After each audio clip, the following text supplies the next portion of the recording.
السلام علیکم. د ډیرو نارینه او زنانه او هلکانو جنکو سکین ډیر زیات اویلی وي، چکناهټ پکې ډیر وي، غوړوالی ډیر زیات وي.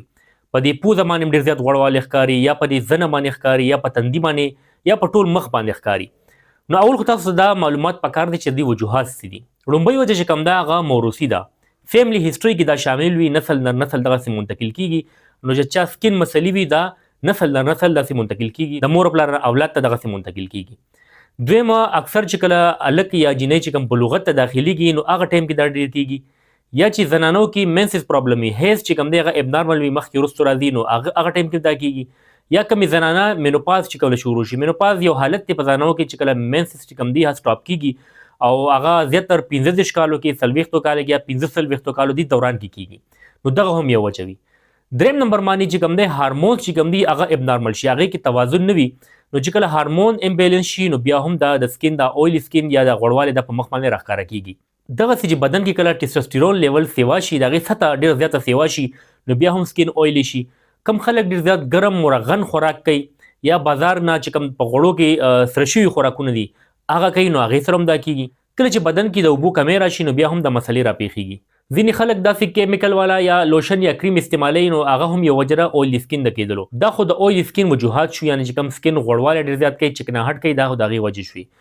ګورې زه تاسو ته د علاج هم ښیم، سهار بل ټوټکې هم درته ښیم، هومیوپیتیک دوایان هم درته ښیم. خو دې سره سره د دوایانو استعمال سره سره د ټوټکو استعمال سره سره د ټول نه بهترین چې کوم څیز دی هغه تاسو پرهیز دی. په خوراک کې پرهیز کول بهتر دی.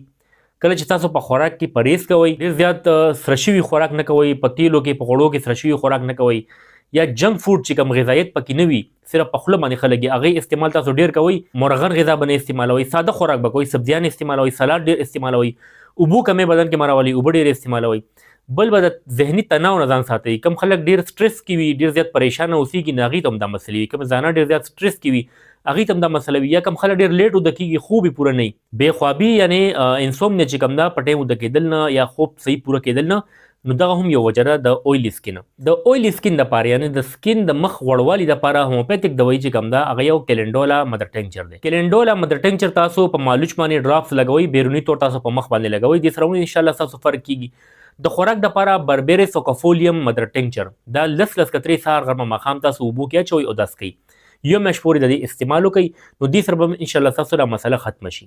دغسې په خوراک کې تاسو دماسا چې کوم ازغکې ورته وایي د هغې ار کم څکلی شئ او د هغې پاوډر تاسو جوړ کړئ، نیمه چمچ یو ټایم استعمالولی شئ، دې سره هم ستاسو اویلی سکین مسله ختمه شي. ورځ کې یو پیره د اسپیغلو ست خامخا استعمالوئ، یو څو ورځې مسلسل استعمال کړئ، بیا یو ورځ استعمالوئ، یو ورځ خورئ او بل ورځ یې پرېږدئ. یو هر بل ټوټکه ده چې کومه ډېره زیاته بهترینه ده د اویلی سکین دپاره، د بادرنګ ارک، د لیمبو ارک او ارک ګلاب. دا به هم وزن واخلئ، یعنې یو چمچ به تاسو دا برابر کړئ او هغه مکس کړئ او هغه روزانه ماسخوتن ټایم کې تاسو په مالوچ باندې هغه لګوئ او په ټول مخ باندې هغه لګوئ. نو دې سره هم انشاءالله ستاسو د اویلی سکین دا چې کوم چکناهټ دی، د غوړوالی دا به دې سره هم ختم شي. بل د دې نو څو مضر اثرات نشته، د هومیوپیتیک دوایانو څه مضر اثرات نشته، دا تاسو بالکل بېغمه استعمالولی شئ. ایلوویرا جیل او ارک ګلاب دا تاسو مکس کړئ، دا هم تاسو په مخ باندې لګولی شئ، دې سره هم ډېر زیات فرق کېږي. د دې نسخو نه علاوه یو بل نسخه ده د لیمبو ارک، یعنې د لیمبو قطرې، یو چمچ قطرې تاسو برابروئ او یو چمچ ارک ګلاب دا مکس کوئ او په مالوچ باندې په ټول مخ باندې لګوئ.